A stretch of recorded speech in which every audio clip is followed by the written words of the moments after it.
Okay, so just a context I would like to talk about, because I don't know if you guys saw this movie Oppenheimer, where if you saw it, it's made by Nolan, one of the greatest directors of our time. And there's a scene in which there was some controversy and whole halla-gulla about it, because during the act of physical intimacy, they are quoting the Gita. And then when the atomic blast happens, when they do the first test, then he quotes the Gita again. So Oppenheimer was a brilliant mind. He knew Sanskrit. So there is this so-called thinker, Slavoj Zizek, who said the Gita is a disgusting book, and the Indians have every right to be upset by transposing Gita during a beautiful scene, but it's not the scene that is disgusting, it is the book that is disgusting. So obviously, I had to do something. I sent you that article. I don't know if you read it. So we need to understand. And then I was reading Amartya Sen, who is another resident genius, who said that Sri Krishna never answers Arjuna's questions. And he wrote this book on justice. I think it's just good to get that context so that we understand what is the uniqueness of the Gita. Why is Gita one of the singularly important works of spirituality?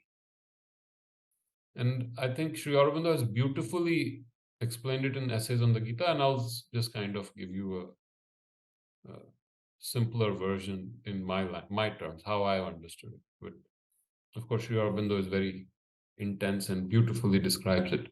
So one thing is, Sri Krishna, the Gita is one of the few works in our Indian Sahitya, Adhyatmic Sahitya or spiritual literature, which emphasizes karma yoga from the beginning to the end. And in fact, Satyavrat Siddhanta Lankar says that Sri Krishna or the Gita is the first text in our Indian spirituality where karma yoga is mentioned. So he must have done some research, so I take his word for it. So what is the difference? What is the unique part about the Gita? Not just in Indian literature, but in all spiritual literature. Very unique. If we understand this, it gives us a great insight into Sri Krishna's mind. If we can ever get an insight into that vast mind, but at least this insight we can get. So the Gita is not only concerned with your inner development, your individual growth, spiritual growth. It is also very concerned about the spiritual state or the evolutionary state of the world, the universal consciousness. Otherwise, why would you do karma? You have reached a very high level, you have reached samata, you have reached Brahma Nirvana, then you have to keep doing work. And work is, in the beginning of the Gita, a way to move into the consciousness of Sri Krishna. By realizing that I'm not the doer, by realizing that I have to offer it in the yajna, I have to give everything to the divine. So karma becomes a ground, a preparation for the eventual union with Sri Krishna or the Purushottam. But the unique part is, even after the Brahma Samadhi or Brahma Nirvana, as the term that Sri Krishna uses in the Gita, you continue doing work. Your karma doesn't stop. Shankaracharya took this in another sense. He says, the goal of the Gita is jnana. You do karma until you get jnana, and then you don't have to do karma anymore. That's what we think he said, although it's difficult to see what he said 1400 years ago or so.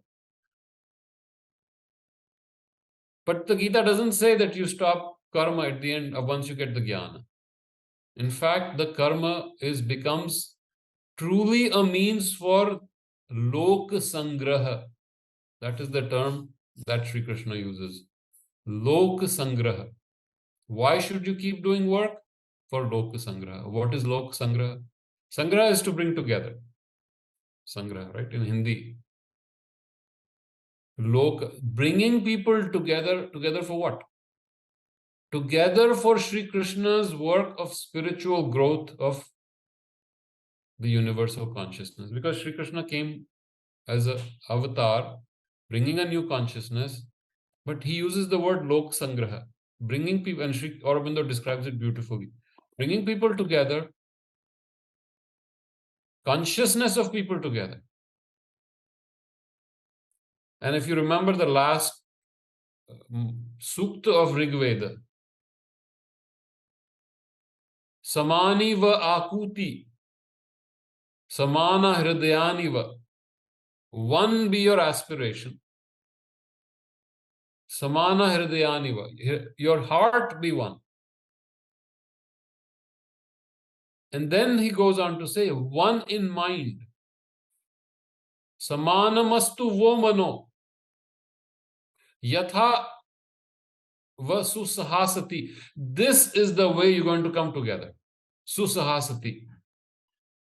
So one in aspiration, one in mind, one in heart. Last statement, last passage, message to us from the great Rigvedic rishis. One in aspiration, one in heart, one in mind. Then you come in an organizational unity, coming together. As you can use the word Sangha now, they use the word Susahasati. The same concept, Sri Krishna takes it. Sri Krishna, of course, being the great teacher of Vedanta, who does not reject Veda and Vedanta, he brings their essence and makes it practical. He quotes Katha Upanishad, he'll take lines from that. Totally, complete line, he'll take it. No problems. And he carries that symbolism. So the symbolism of the sun, the symbolism of the Rath, all these symbols come back. The Nara, Narayana, the symbols, Gita is full of beautiful symbols. It's the same message coming in a very practical form. But Sri Krishna is unique in emphasizing not only inner growth, not only your spiritual development, but what will you do with it? And he consistently says, you have to do karma, even till the end. In fact, even Sri Krishna is doing karma. Because if he stops, the world collapses. So imagine when you reach Brahma Nirvana. And Brahma Nirvana, by the way, in the Gita is not withdrawal from the world. In the Gita, Brahma Nirvana is to see everything as Brahma and acting as Brahman for Brahman, realizing that you're Brahman. And if you remember chapter 4, Shloka 24. So Brahman is the offering, Brahman is the Agni, Brahman is the one who's making the offering. And through that Brahman, you will reach Brahma Samadhi, Brahma Karma Samadhina. So now let's come back to our genius critics and see where they are valid and where they are not. So, and when Sri Krishna answers Arjuna, he takes different positions. He starts from a very physical level. I think it's the second or third shloka of the second chapter. Anarya, you will become an anarya. Aswargyam, you will not get swargya. And akirti. So, 3, anarya jushtam swargyam, akirti karama Arjuna. So it is anarya. It is not an Aryan's way of behaving. This wimpiness that you are showing, it is not the highest ideal of an Arya. And what is an Arya? Arya comes from the root Ari. Even now we use Ari in agriculture or arid fields. The root is still there. So one who digs deep, and where is he digging? Deep within himself, the ultimate refinement of the self. And Arya is one who has reached a very noble state of refinement, personal. That is the Aryan ideal. Constant parimarjan, constant refinement to a very high level of heroism, of grandeur, of gaurava. Gaurava is not arrogance, but that light, being with that light. Anarya jushtama svargyam. Not only are you an Arya, you're not an Aryan, you are not going to get Swarga. You're not going to get Swarga. Now, very basic level. We are not even going anywhere in philosophy. Second chapter, second shloka. I just opened it up. And a kirti for an Aryan is absolutely a no-no. And this is not a kirti of fame that we get from reality shows and, little likes on the Facebook. This is how you are held by your peers, by other Aryans who are at the same level of purity, of intensity, of elevation, of thought, of feeling. If they see you as having fallen, that is a kirti, that is unacceptable. You'd rather die. That is the code of honor for an Aryan. So I'm just going back because this became important, and I just wanted everyone to have this. Kutastava kishmalidam, kutastava kashmalidam. From where did this kashmala bhav come? Mala, you know what mala is. Stain, ugly, dirty. Kutastava kashmala idam. Vishame samupastitam. In this tough situation, Visham Paristhiti, where did this feeling come into you? And Shri Krishna is it's a strong rebuke.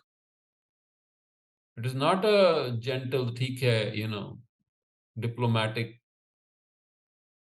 Anarya jushtama swargyam akirti karam Arjuna. And then he goes to the third shloka. Klavyam masmagamaha. Let me see if I'm quoting it right, because I don't want to quote the Gita wrong. Klavyam masmagamaha. Partha naitatvayupadyate. Klavya is impotence. That is the worst thing you can tell an Aryan. Do not go towards impotence. You have not lived up to the ideals of your clan, of your people, of your nation, the highest ideal. And for a Kshatriya, that is the highest ideal to live by. And here he's couching his dharma as, if I kill them, that's not dharma. Right? My dharma is to leave them alone, let them live, be nice. Don't kill the enemy. So that is, he's turned it into that dharma. Arjuna said, that can't be dharma. But notice what Sri Krishna says. Klaivyam masmagama. Don't go into impotence. Kshudram hridaya dorbalyam. Kshudra, lowest. Hridaya dorbalyam. Tyaktvo tishta parantapa. Drop all this kshudrata. Hridaya dorbalya, this weakness of the heart, and he nails it. This is a weakness of your heart. So notice, and this will come back again. Notice that Arjuna is not being motivated by a divine compassion of a great yogi. He is not descending from the highest level compassion for every being. His only compassion is for himself. This is his ego talking. How am I going to kill these?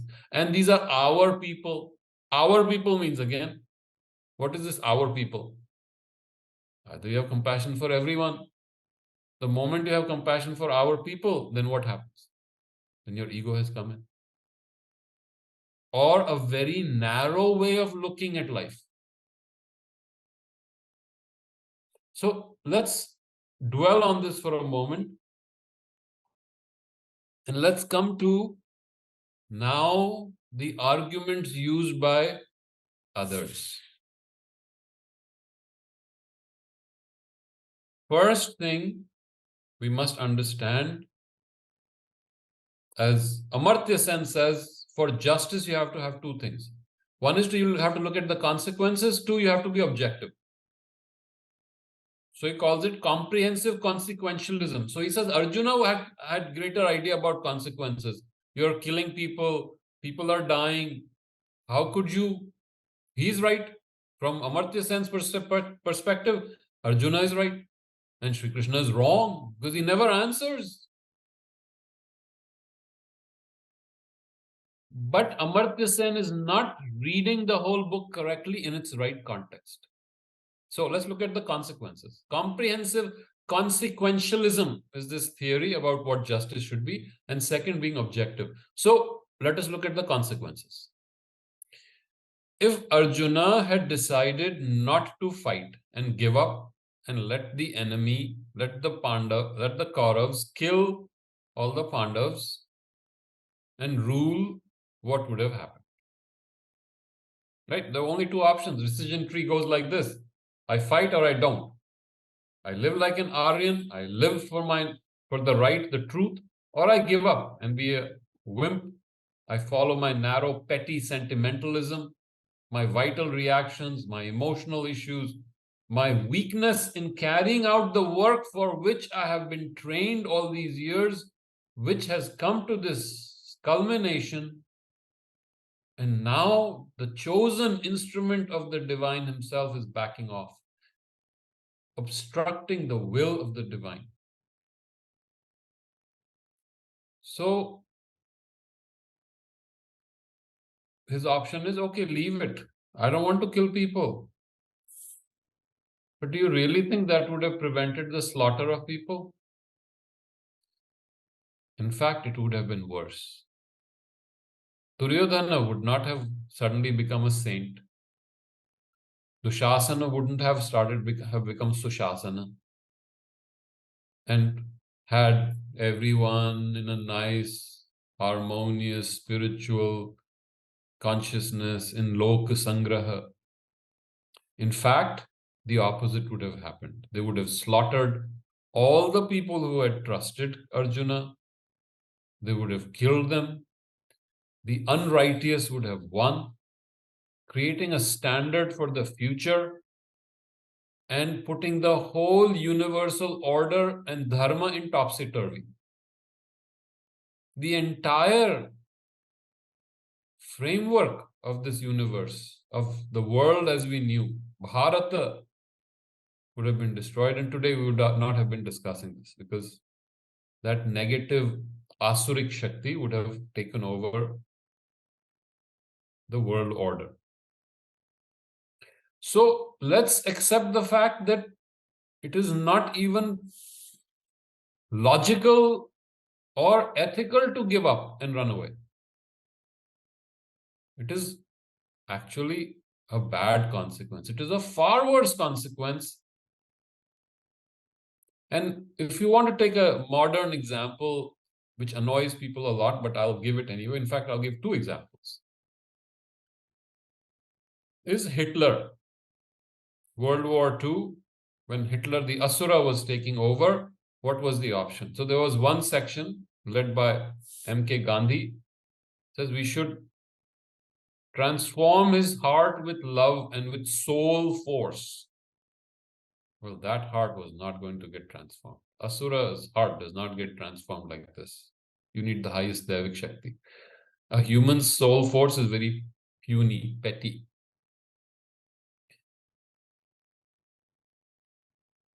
Or the other option is to fight Hitler.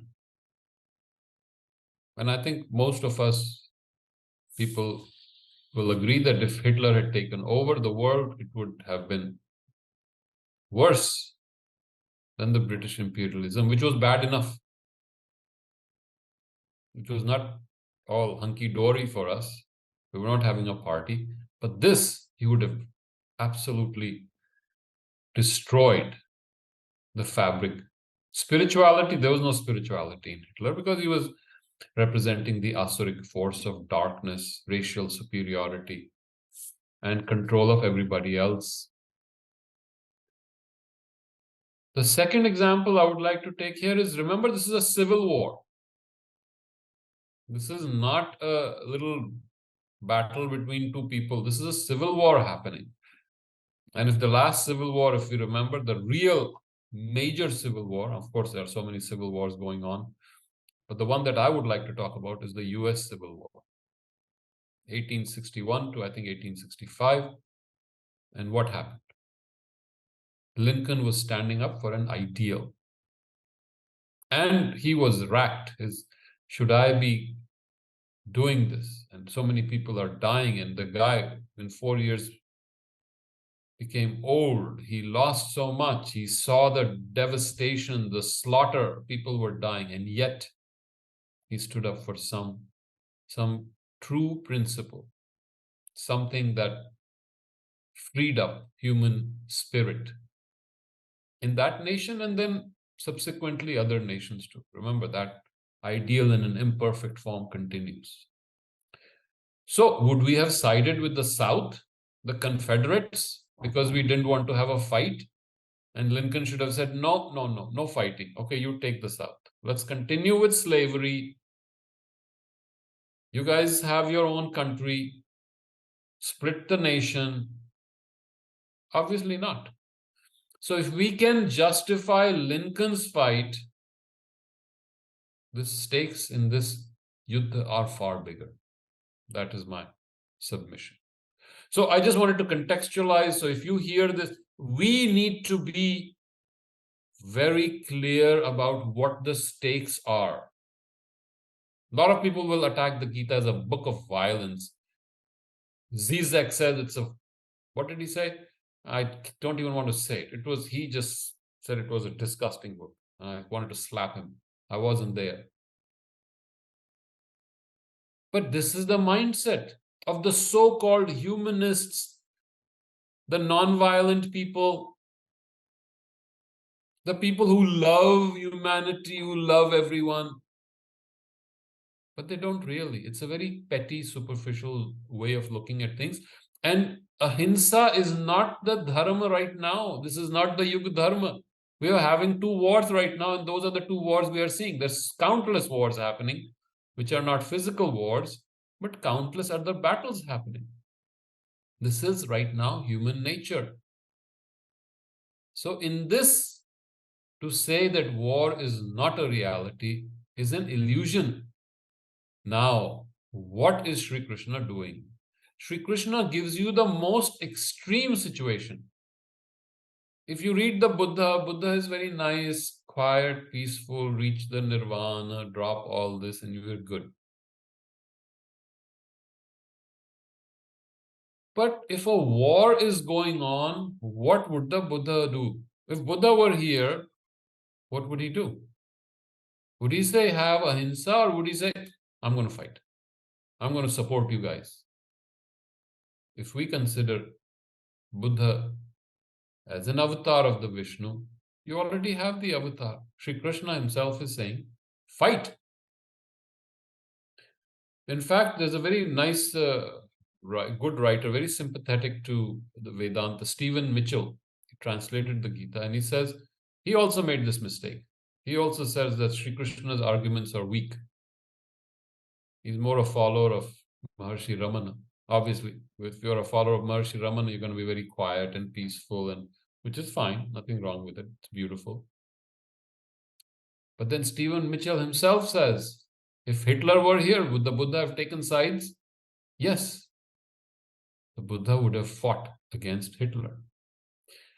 And then he quotes the Tao Te Ching. If those who know about Tao Te Ching is an ancient text from China, and he quotes it. Well, if first rule is don't fight, but if there is a battle that has to be fought, the wise man will fight with deepest compassion. Now, with that reference, we come back to Sri Krishna. And how is Sri Krishna fighting? He's not fighting with hatred for the Kauravas. One is it's kartavyam karma, it is a job that has to be done. Two is without hatred, seeing everyone as equal. In fact, seeing that they will not be dying anyway. Right? The 12th shloka of second chapter is very clear, and we have gone over that. I think we have discussed it. Natvevaham jatu nasam natvam neme janadhipah न चैव न भविष्यामः सर्वे वयमतः परम. There was no time when they were not, when I was not, nor you were not, nor they were not. There was no such time, nor will there be such a time. So with that consciousness, what violence are you doing? Na hanti, na hanyate. You can neither kill nor get killed. Na hanyate hanyamane sharire. Even if the body is dead, the wise man knows that the soul is never destroyed. Constantly. So Sri Krishna, what he does is he takes his ethical arguments, emotional, vital arguments, and takes it to a different order. And we need to understand that. First, he answers him at his level, but obviously that's not going to be enough because Arjuna says, I'm not going to fight.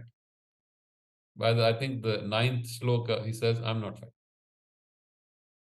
He says, I'm your disciple. I surrender myself to you. You teach me, but I'm not going to fight. So that argument did not work. I mean, let's accept this. The things that should have been most hurtful to a Kshatriya did not work. He was confused. He said, Sammood Chetana, my Chetana is confused. So, with that understanding, someone who is confused has forgotten his highest calling, where the battle is not for his individual liberation. The battle is for the next step in humanity's evolution. And Sri Krishna has made it very clear. He has come here to begin a new age.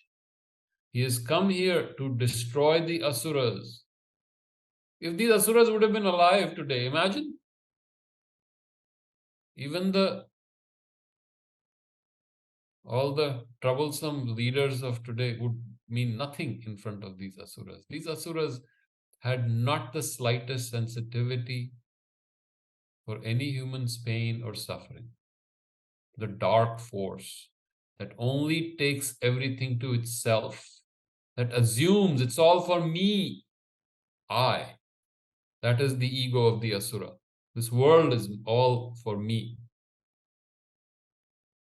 Narayana is talking about Lokasangraha, everyone, all. Purushottama. So, Sri Krishna came to end the asuric dominion and to end all the asuras from earth so that a new age of puny humans can start. Kali Yuga can start. So we don't have the great warriors or even the great asuric forces, asuric beings. So we come down a little notch lower. We are not able to have the immense powers of, say, a Bhishma or the Arjuna, but we have a different kind of power.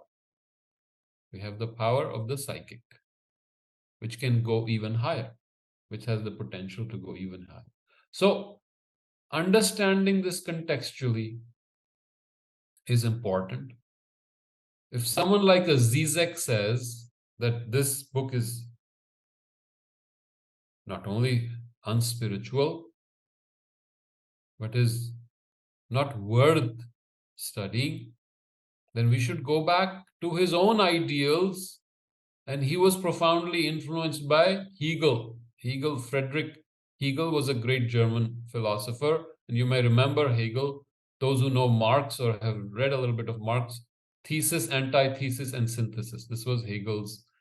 The historic development of the world comes as two forces. So Hegel was unique in pointing not just to the individual, but also to how the world is evolving, the historical development. That is his genius. Look at how we have come in history. And he says There are two forces. Thesis, there is a force, but then to oppose this, there is another force, antithesis. Through their dialectic, through their clash, a new principle comes into being. That is called synthesis. But then when synthesis comes, then synthesis becomes a thesis, then another force comes, and again there is a clash of a different level until you reach a universality, a unity of the whole order, of the whole globe. That was his concept. So if our friend Zizek had read Hegel properly, then you can see a battle going on between two forces, thesis and antithesis, and a new synthesis is coming. Very basic. That is the history of humanity. Different levels of clashes happen, different ideas clash, and multiple layers it happens. Also, Zizek is a follower of Lacan, who's a psychologist. We won't talk much about him, but Lacan is a structuralist. What is a structuralist? And very quickly, I'm giving these so that at least you have the understanding. Structuralism sees everything as interconnected. Everything is interconnected. Everything that we are right now, this world is interconnected. You cannot escape. And really intense structuralists say everything is a structure. Your language is a structure. There's no such thing as individuality. Even Shakespeare has no meaning. Shakespeare was just a chance happening. This is all interconnected. Individual doesn't mean anything. So what happened here? If we go by the understanding of structuralism, we had a beautiful order, beautiful social law, social dharma, how we are to deal with each other. We have to protect each other. We got to take care of the family. You got to take care of the nation. You have to be loyal to the Sinhasana, like Bhishma was. And then what happened due to that? That protection of the truth reached a point where it was destroying itself. Think about it. To protect the dharma of the right, the social order, to protect the nation, Arjuna realized that he was going to destroy the nation. To uphold the social order, the rights, the truth, in his own way, in a very ethical, social, conventional way, he was going to fight a war where he was going to destroy all his family. But the social order is supposed to uphold the family. Here the social dharma is leading you to destroy your family. It is a contradiction in terms. And he's seeing the complete collapse of his social, conventional, human dharma. It is gone, and that is why he's confused. The structure has collapsed. What does Sri Krishna do? Realizing that his order has collapsed, Sri Krishna gives him a different order, a different anukrama, a different frame of reference, where dharma is no longer destroyed, where standing up and fighting for the truth is still the right thing and still dharmic. In fact, it is the true dharma. And Sri Krishna, it's beautiful. In fact, if we look at Sri Krishna, everything that we knew, he changes the understanding of it. Or at least everything that Arjuna knew, he changes the understanding. Dharma is no longer social dharma. Dharma is no longer protecting your loved ones, nor is it dharma upholding the social order. Dharma is something else. What is yajna? He changes the meaning of yajna, at least as it was understood by karma kandis. He changes the meaning of varna. Or he goes back to the original meaning of the varna. Goes back to the original meaning of the yajna. Goes back to the original meaning of karma and dharma. The whole Gita, if we could say it lightly, don't take it too seriously, is just Sri Krishna clarifying the concept to Arjuna. What you have misunderstood, everything you should have understood correctly, but you didn't. This is what Vedanta made simple, Vedanta for dummies. So if we understand this, then suddenly these arguments against Gita collapse. He is advocating violence. No, he is not advocating violence. In fact, he has tried everything to prevent the war. Sri Krishna was willing to just cede everything except 5 villages. 5 villages. The humility, just give up everything. Yet the Asura does not get satisfied with a little, with giving. The Asura does not give an inch. In fact, Duryodhana says it very clearly, I will not give even the point of a needle. Asura does not give. The Aryan gives everything, and that is the order of the world for the Aryan. That is the meaning of the yajna. He gives everything so that the Deva will give him the prasadam, and that is what he will take. Otherwise, if he doesn't give, that is called stealing, stena. That is the order. That is the dharma. So, understanding the immense non-violence, the true ahimsa of Sri Krishna, but even going beyond it, Sri Krishna is working on a universal scale. Sri Krishna's consciousness holds everything, good, bad, ugly, life, death, destruction. And that's what he says. Kalosmi, I am time the destroyer of the worlds. And I'm coming back to Oppenheimer. I am time the destroyer of the worlds. So Sri Krishna is our friend. He's the comrade. He's the one who protects us. The beautiful, laughing, joyous, beloved. And then Sri Krishna is also the terrible, the destroyer, who has already destroyed. The sages and these kings are his spice. So, the beauty of Sanatana Dharma is it accepts Ishvara, the divine, as both. Ishvara is not just all sweet, goody two shoes, everything is nice, and Ishvara is put somewhere else. And we are living here in a different world, carrying on with the darkness, because that is our problem. That is not Ishvara's problem. The Vedantic understanding is this too is Ishvara. So Sri Krishna as our friend, our beloved, and Sri Krishna the destroyer. I have already eaten these. And he shows him. These are already slaughtered. They're already dead. You who think who are going to kill, they're already gone. Nimitta matra bhava savyasachi. You be an instrument. Do not put your little understanding, your constraints, your narrowness in this work, in this tremendous work that you are here to do. You are appointed by the divine Narayana himself, and you have come here to do this work, and you say, no, I'm not going to do it. Now that is adharmic. Sri Krishna is both Shiva and Rudra. In our tradition, Veda, Rudra comes, and then comes the nicer, kinder, gentler Shiva. But they're the same. In our tradition, we have accepted that consciousness is not only Shiva, but also as Rudra. The terrible, the fearsome, and yet Rudra has the same love for us as Shiva has.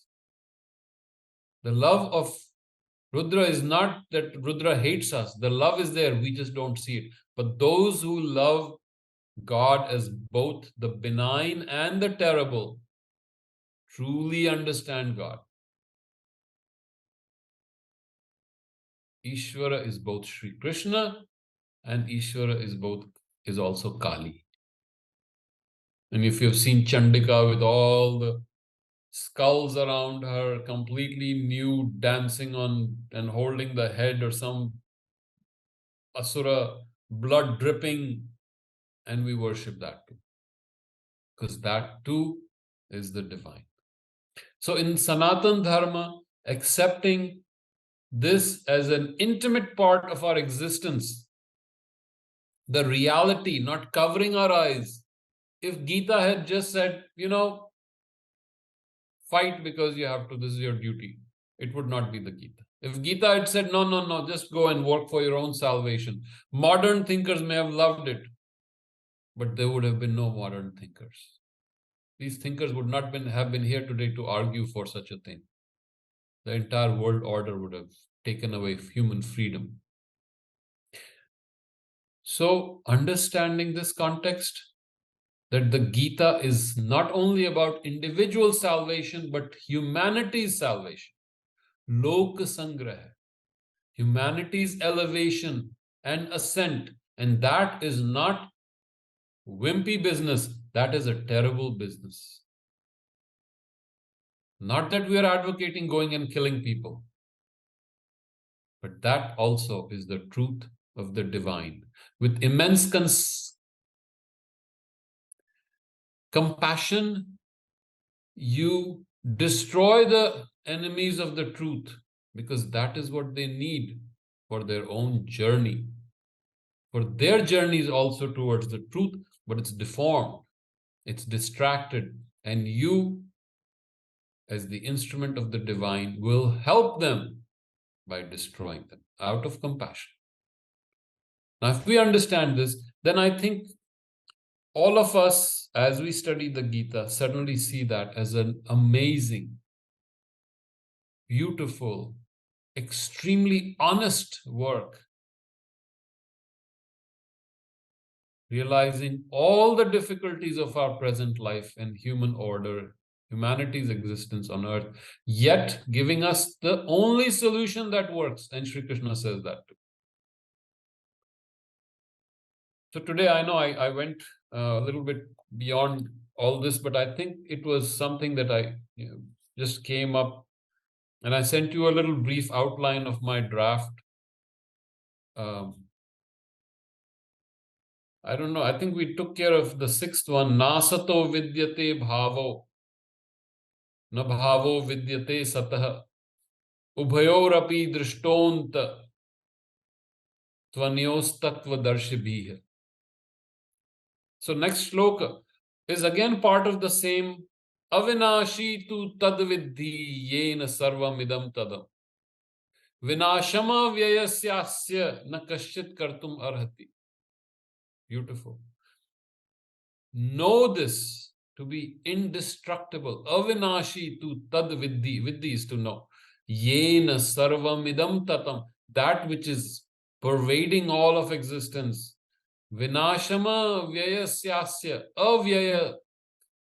Destroying this which can never be spent. You are not capable of it. Na kaschit kartum arhati. No one is capable of it. So now that we have realized that it can never be destroyed, it can never be spent, and I think I did talk about it, but we'll take one more shloka, and it's the same line of thought, but each shloka is a spiritual experience. Each shloka is a living experience of a great being, of a great yogi. Each shloka. Antavanta ime deha nityasyokta sharirana. Antavanta ime deha. This body is going to come to an end. Nityasyokta. They say that which resides in the body, sharirana, is nitya. Nitya. That which will always abide, that which will always live. Anashino prameyasya tasmad yudhyasva bharata. Anashino. It can never be destroyed. He has said that already. Prameyasya. Aprameya is that which is not measured. Meya will come, and if you remember our reference to Maya, Meya, that which can be measured, the power of measuring, the power of putting it in finite terms. Aprameyasya, that which can never be measured. That is why you must fight. Tasmat. Therefore, you must fight. Bharata, when he says Bharata, he's the representative of Bharata. So imagine the representative of Bharata must fight for the truth. That is at stake. So I know I went off another direction, but I think it was important to know this. And Sri Aurobindo has beautifully described it in Essays on the Gita. I recommend highly the chapters on, I think, Kurukshetra, and then there is another chapter which is a beautiful. I think that little book,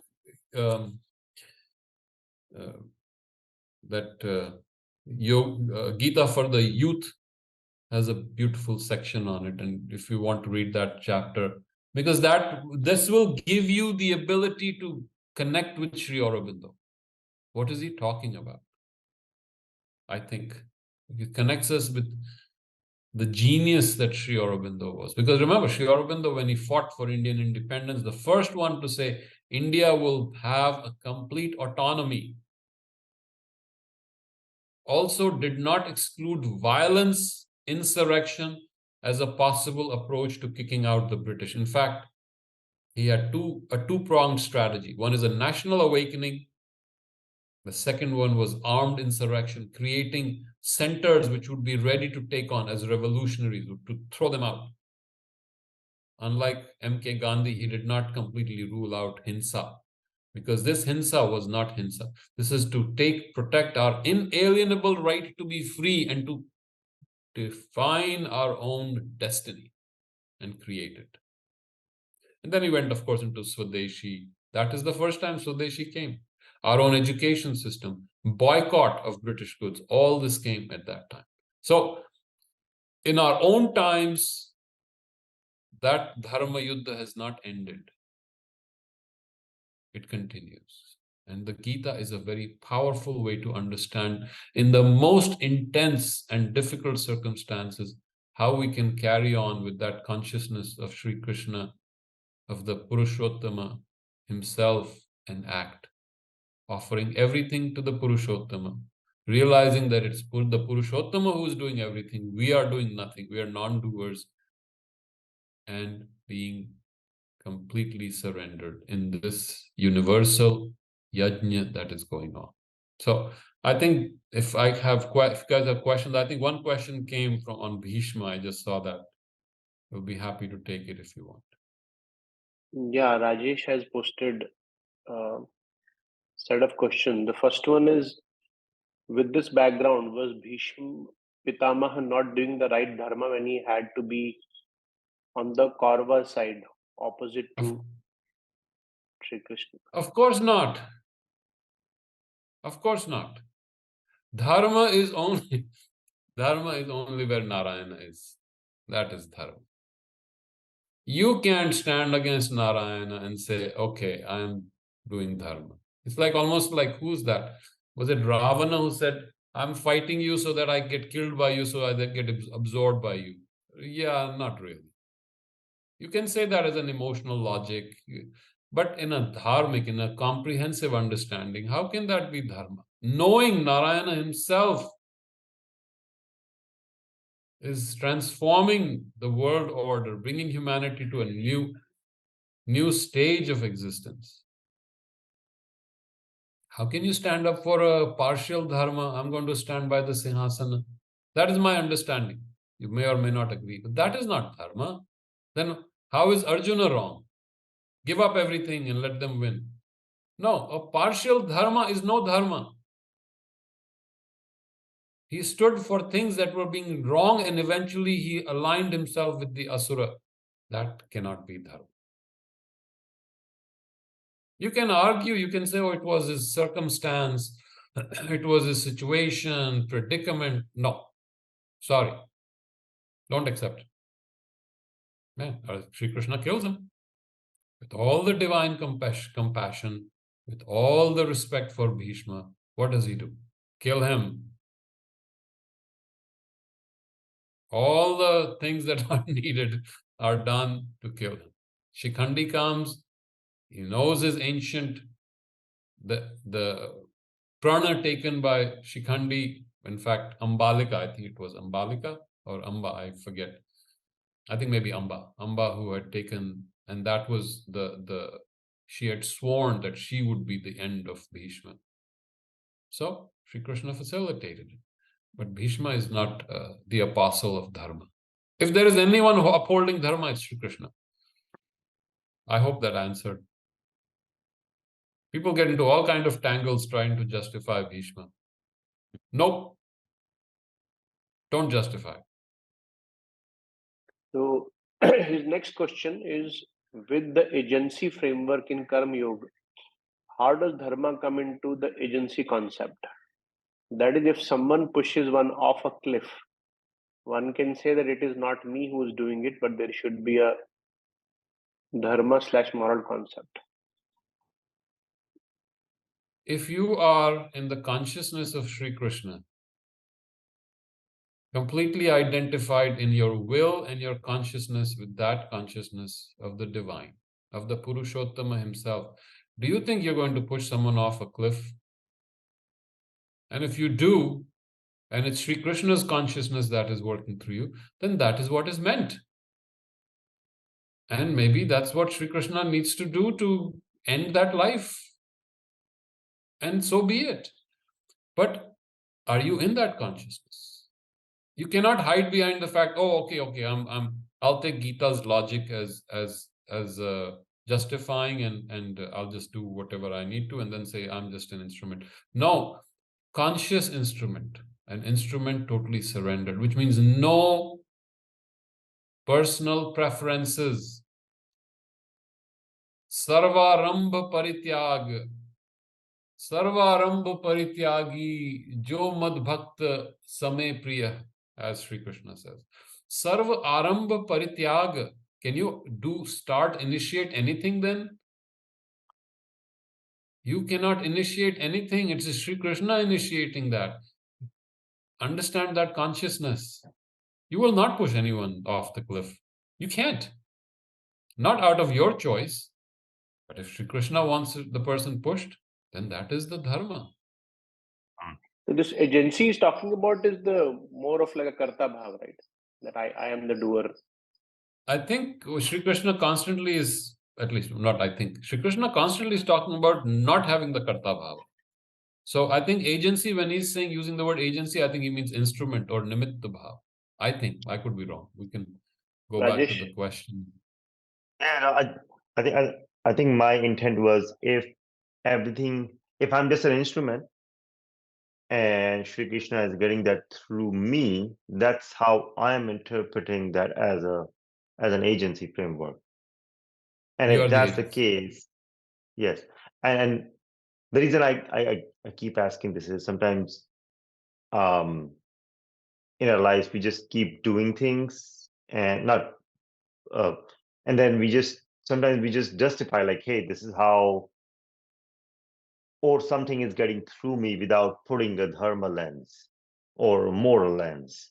I can't just simply go and push someone off the cliff and say, nope, this is from Sri Krishna or consciousness. But like you said, like if I take that consciousness, not take, if I am that and if I act like that, maybe that's the case, but I don't even know how to even process that. Yeah, so Sri Krishna will do what Sri Krishna has to do. And if Sri Krishna has to push someone off the cliff, Sri Krishna will do it. And you are not the karta, but then you are like Arjuna. Sri Krishna wants the person pushed, you will push the person. You will not say, no, I'm not going to do it. Because that may be the thing that person needs, right? So what happens is we use the Gita as a justification mechanism. We do anything, it's all Krishna doing it, or I'm just doing karma and I have no interest in the phala. No, at the end of it, the Gita is a profound document of spiritual realization.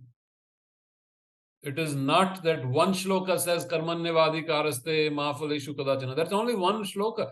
It is a very beautiful, complex symphony. He also says, Sarv dharman parityajya mamekam sharanam vraja. Right? So this is a preparatory stage of not attaching yourself to the phala. Because the next stage is you realize you're not even doing karma, because the prakriti is doing the karma. Who are you to say I'm doing karma? And then the next stage is the realization that it is not even prakriti doing the karma. It is the Ishvara himself doing all the karma. Ishvara is the lord of the prakriti. Prakriti Paraprakriti and aparaprakriti. And that's the beautiful understanding that Sri Krishna brings. The higher Prakriti is intelligent. It is not unintelligent. It is not inert. It is not just momentum going on in inertia. No, the Lord himself is defining every action that is happening. We just have to grow conscious of it. I think the confusion lies is that how do I know Krishna is or that consciousness is asking me to push someone off the cliff? But why are It's you where my so much confusion lies. interested in Uh, pushing someone? Who's no, Swamiji giving you hard time these days? No, No, but it's just I understand. Yeah. It comes in a lot of conversations, so I get stuck there. You think Sri Krishna is interested in pushing someone off the cliff? And if Sri Krishna is really, then what's the question? So many people are dying every moment. People are having accidents. So no one says, why is Sri Krishna doing this? Because that is part of life. The more important thing to realize is, what is the consciousness of the person who is surrendered to Sri Krishna? No ego. Can you imagine that? What an arduous preparation it is to have no ego. The clear understanding that I do nothing, that I am in total samatha, total equanimity. Look at that consciousness. Nothing changes, constant. And then everything is being done as an offering to Sri Krishna. And then not just this karma, but this jnana of what is happening, not just what is happening now, because we have a very narrow field. Field is limited by our ego, by limited time. We don't even know what's going to happen. The complex consequences of everything we do, multiple consequences are happening. We have no idea. With that understanding, what are we going to do? That's not Sri Krishna's understanding. So, jnana, a vast understanding, vast awareness, in which you're not pushing anyone off the cliff, because who are you pushing? That is you too. Sarva bhutani, you are everything. Sarva bhuteshu, you are in everything. Who is this pushing off the other? So the question collapses. Question has no meaning. Because now you are acting with a universal consciousness. You are acting as in loka sangraha. Who am I going to push? If the ideal is to elevate everyone's consciousness, then who are you pushing? So again, taking back to a different perspective and a larger perspective. Your vision is not narrowed to one linear movement. I do this, A leads to B, A leads to, which leads to C. No, it is a systemic thing. A leads to B, A leads to C, A leads to D, A leads to E. One action has multiple results. I hope we understand that, right? This is not just one thing we do. Systemic thinking, for those you guys do management and all, systemic thinking, that's the big achievement of modern systemic thinking, and even in business, how to look at all the consequences of one decision. So suddenly we are with a different consciousness. In that consciousness, can you really push anyone off the cliff? In that consciousness in which you do not initiate a single thing. Can you imagine that? You do not initiate. Everything is Krishna doing through you. You cannot even pick up the cup and say, I'm having this. Who is this you? The ego is gone. If the ego is gone, the desires are gone. The desires are dried up. So then you have no preference. No preference. The world comes to an end, and that too is Narayan as well. Now, with that consciousness, it is not indifference. People think it's indifference. It is not indifference. With that consciousness, fight, slay the enemy, and conquer your kingdom. Look at that consciousness. What a dynamic, beautiful, intense consciousness that is of Narayan. This is your dharma. You're here to fight. You're here to win. And you will rule the kingdom. And if you die, you go to Svarga. Different awareness. So Sanatana Dharma came with a very dynamic awareness. This modern thought does not like that. Modern thought has gotten all messed up. Yes, it is good to have ahimsa. It is good to have non-violence. That is true. That is our eventual dharma. But right now, when we are forced to, this is our apad dharma. This is the emergent dharma. Then we will fight the battle. We will do whatever is needed. But Sri Krishna is the one who fights it, not through our ego or preferences, but through the vast vision of Sri Krishna. It's the universal awareness fighting. Then it's no longer a fight. Whom is it fighting? It's all, everything is that. I think the next question we might have already addressed from Rajesh only. Sri Krishna is asking Arjun to fight the battle. What would be the higher battle for us to consider similar to Arjuna's? I think first battle is to master ourselves. This is the way I see it. And someone went to the mother and said, what do I need to do for my country? I need to do something for India. She said, find your psychic and live in it. Right? Beautiful answer, which only the mother could have given. Forget all this. What are you going to do for India? Everything you're going to do will be all wrong.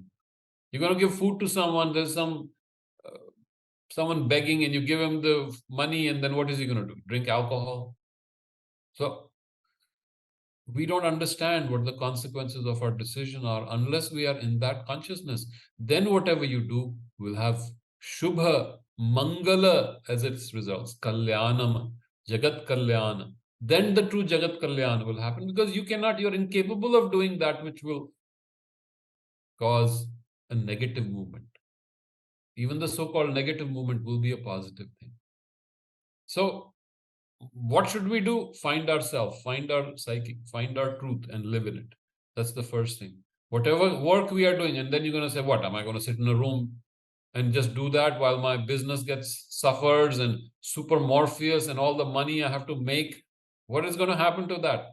So then the answer is that karma, you offer it to Sri Krishna. You make all the money, but it is not your money anymore. It is all Sri Krishna's money. And that is the consciousness you have to be in. Nothing is mine. Idam na mamaha, as our Veda used to say with every yajna. This is not mine. You give it all. So with that consciousness, absolute understanding that it is all Sri Krishna's work, I give everything I do as an offering to Sri Krishna. That is part of it. Learning, realizing who I am, awakening my buddhi which reaches closer to the Purusha, so I become a true buddhi jivi. I become a warrior for light. What was the term in the Veda? Gavaha Yodha. I think that's the term. Yodha of light. So I become a Yodha of light. I aspire to be a buddhi jivi, so I can enlighten others around me. I can spread that light, because that Atma Prakash will spread. It's the beginning of sorting out my intelligence, my will aligned totally with the divine, my intelligence freed from my senses. These are the two movements in the second chapter. Buddhi Yoga, buddhi freed up from the senses, and the will freed up from all the desires. So let's find that. I think living the Gita and understanding the Gita should be part of our dharma and karma. I think if we just do that, I think we're done. Thank you for taking all of my questions. Thank you. The next question is also on similar lines from Jiten. In Arjuna's case, there is Krishna speaking to him. In our case, how do we receive his communication? Well, he's speaking to us. What do you mean he's not speaking to us? He's speaking to us. Bhagavad Gita, he's speaking to us. It was not at one point that he said it and now you have to find new answers. Every time he's speaking to us. Read it, live it. It is a living reality. It is a living truth. It is not theory. It is not intellectual philosophy. Or if there was intellectualism, drop it. Find the living truth in it. If you connect to that, Sri Krishna is speaking to you. That's how I take it. Sri Krishna is directly speaking to us every moment. You just need to listen. The book is right here. You want to have a more formal structure? It is right here. Take it. Sri Aurobindo, what do you think Sri Aurobindo is saying? Beautifully describing. Let's understand it. Let's steep ourselves, go so deep into it that it becomes our DNA. Right? Sri Krishna is speaking to us. Yeah, now if you want to do it yogically, you want that, then you become very quiet and you learn to listen to the psychic, and the psychic guides you. That is a very beautiful thing if it happens. But Doesn't mean that you can say, oh my God, it has not happened. Okay, it will happen.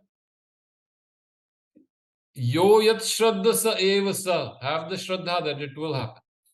Right this moment. It will happen. As aspiring yogis, sadhaks, it will happen. Each of us, we will realize the consciousness of Sri Krishna. Let's know this. Let's accept it. It's only a matter of time. Who do you think is making you come to understanding the Gita and studying the Gita? It's not Pariksith or Swamiji. You think we did it? I don't have the brains to do it. I really don't. Nor do I have the capability, nor the capacity. None of us has it.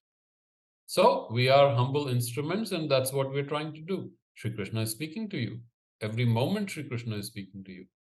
If you just listen, pay attention, be quiet, surrender, and practice. You got to practice. Practice listening.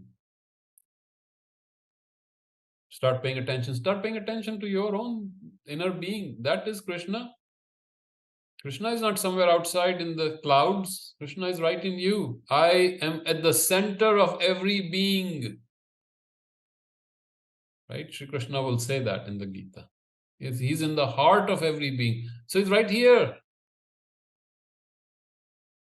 So you are Krishna.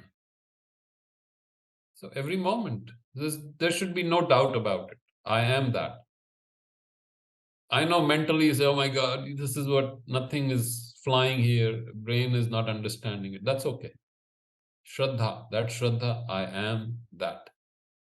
I will realize completely Sri Krishna. That Shraddha, then that Shraddha will make it happen. That Shraddha is the happening. In fact, it has already happened. It's only a matter of time. Now it's a play of time. Kala. And what is Kala? It is a seed becoming a tree. But the tree is already in the seed. Seed, you cannot say, okay, the tree is going to come 5 years from now. The tree is happening right now. We don't have the vision in time. We only look at the seed, this little sprout, it's not the tree. No, I beg to differ. It is the tree. It is the tree on its way. It is already here. So if we realize this, if we understand what Sri Krishna is telling us, then it is happening. He's talking to us every moment. Everything that Pariksith is saying, whatever, when there's confused understanding, something will hit you. And Sri Krishna is speaking through Pariksith too. And something will pick up in you, and that is Sri Krishna picking up in you. We can't have a partial standard, right? That I am his instrument and you are not. We are all. So that means that which is picking up, suddenly one light bulb goes off. And that is Sri Krishna. That pragyanam, remember the Mahavakya, pragyanam Brahman, pragyanam Brahman, right? That one little click in the brain, one little understanding, what is that? That is the Brahman. Don't look for Brahman somewhere, it's right here, happening to us every moment. That little insight that happens, something happens, beautiful. Anyone can say that.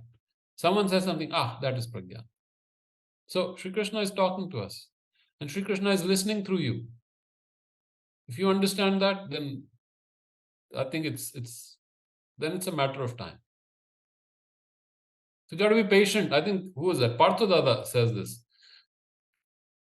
Plane is going to come in 3 hours. He told me that is. Plane is going to come in 3 hours. So you have the option to get all upset about it or just relax. Plane is going to come when it's going to come. So now let it be a process. Let the development of the patra, the adhara, let it happen. Be patient with it. Be kind, be gentle, be loving. Bring your consciousness together. Ekagra, one, surrendered, samarpit. And that itself is clearing it up. That is the process. In Kala, the becoming Purusha is creating that which it already is. I like a gay, if anyone, those who like Hindi, a gay had a beautiful line. Jo main hoon wahi ban jaun. I think it was one poem, I forget the whole thing. That which I am, may I become that. Very contradictory statement, right? I thought it was a beautiful line. Chalo, I think I hope that answered. Yeah. Okay, everybody. Okay. Take care. Okay. Okay, sir. Nice. Pranam. Thank you. Pranam. Thank you. Pranam. Pranam. Pranam. Okay. Okay.